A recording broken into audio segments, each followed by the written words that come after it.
Sa detalye ng ating mga balita, malaking bahagi ng Pilipinas ang makararanas ng fair weather ngayong araw. Ngunit asahan pa rin ang pagbugso-bugsong pagulan sa extreme northern Luzon. Epekto pa rin ito ng easterlies. Ayon sa pag-asa, ang easterlies ang magdadala ng mga pagulan sa eastern section ng bansa. Partikular na sa Batanes, Bicol Region, Eastern Visayas, Caraga, Davao Region at ilang bahagi ng Cagayan Valley, Aurora at Quezon. Samantala, localized thunderstorms naman ang makakaapekto sa nalalabing bahagi ng Pilipinas. Narito naman ang inaasahang temperatura sa ilang lugar at mga lungsod ngayong Martes. Ang Metro Manila maalinsangan pa rin 25 to 31 degrees Celsius, pero ang Baguio 18 to 23 degrees Celsius. Ramdam na ang Pasko, ha? Lawag City maalinsangan 25 to 30, Tugigaraw 25 to 31, Legazpi 24 to 31 degrees Celsius. Puerto Princesa, ganun din, 24 to 31.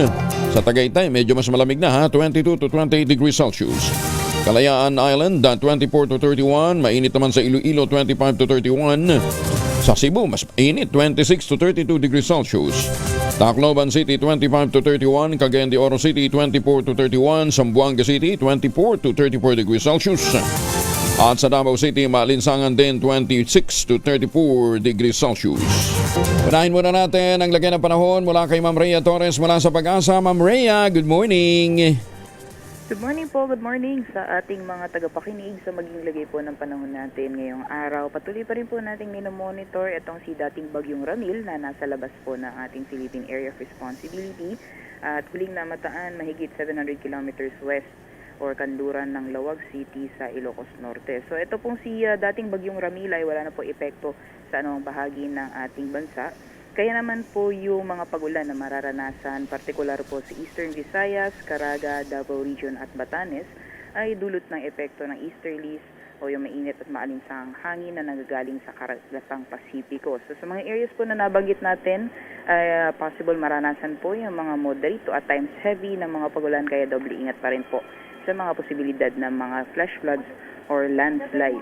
Samantalang dito po sa Metro Manila, pati na rin sa natitirang bahagi ng ating bansa, ay generally fair weather naman po ang inaasahan natin ngayong araw. At kung may mga pagulan man, ay mga thunderstorms po ito na mas madalas nararanasan sa hapon o sa gabi. So pwede po yung mga biglaan at panandalian na mga pag-ulan. Wala din po tayong gale warning sa ngayon, pero inaasahan po natin yung moderate to rough sea conditions sa may extreme northern zone. So iba yung pag-iingat lamang po sa mga kababayan natin na lalayag sa areas po na yan. At sa mga susunod na araw ay wala po tayo nakikitang bagyo na maaaring makaapekto po sa ating bansa. So makakaranas po tayong generally fair weather conditions sa malaking bahagi po ng ating mga kupuluan at the very least sa susunod na 2 hanggang 3 araw. Yan ang latest. So towards weekend, mainit, ha? Yes po, by possibility po na, lalo na pagdating ng tanghali. Oo, kasi sayang yung Pride detergent namin. Hindi natutuyo ang ano. Maglaba na po, yes po. So pwede na maglaba ngayon, ha? Oo. Teka muna, saan nagpunta si Ramil? Si Ramil po ay bali patungo na po siya dito sa may area ng Vietnam. Ah, Vietnam. Opo. Oh, doon naman siya magpapaulan. Lumalakas? Bale, meron po kasi tayong tinatawag yung dry air infusion. So pag yung bagyo po kasi is nag-interact sa dry na hangin, humihina po ito. So bago po makarating ito sa Vietnam, ay maaaring pahina po ito ng pahina. Ah, pahina na. Ay, buti naman kasi siyempre, alam naman natin, doon din tayo kumukuha ng bigas, eh. Nag-i-import ng bigas, di ba? Oo, mahirap naman Sarap din po. maperwisyo. Oo. Pero malamig na ngayon, ha?